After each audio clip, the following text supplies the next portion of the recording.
ดีนะก็เป็นนะพิธีกรรมพิธีการของทางสงฆ์ทางบุญยอมก็จะเป็นการสวดนะสวดมังคละจยะมังคละคาถานะโดยในงานฉลองพระอุโบสถใหม่วัดพันแพทย์ดีนะผมกรรมการสงฆ์ทางบุญยอมกำลังตัดเตรียมมาอยู่แล้วคณะกรรมการกำลังตัดเตรียมมาอยู่นะผมแต่พวกเราสภาพยกไหนก็หายก่อนเลย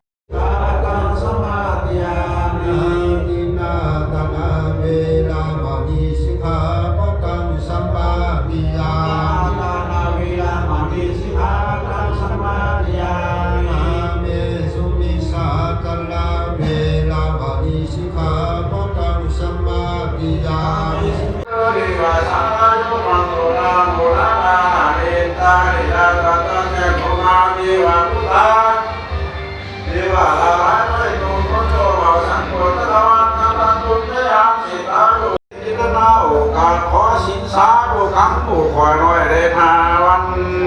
ขอรัตนาผู้เขาเจ้าสาขานาและมุนนาสรา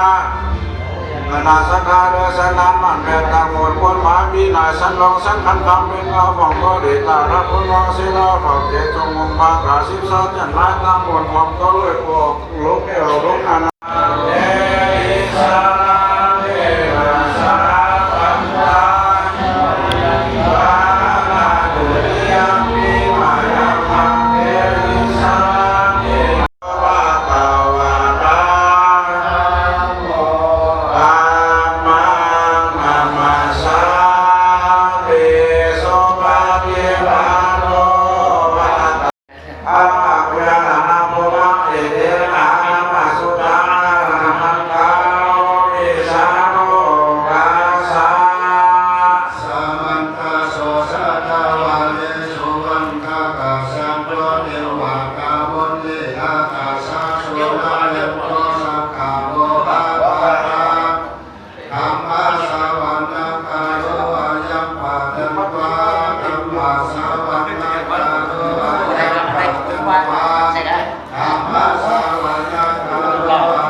ตัวนี้ก็กำลังกรองน้ำนะ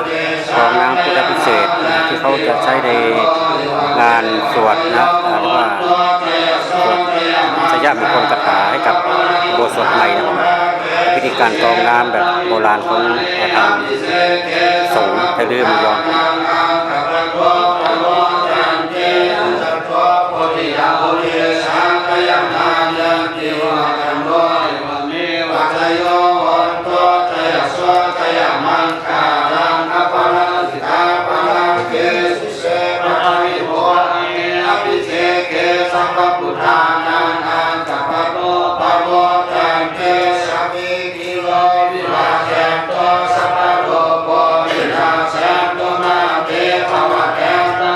โยสุเกติกายุโภภวะ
ตินา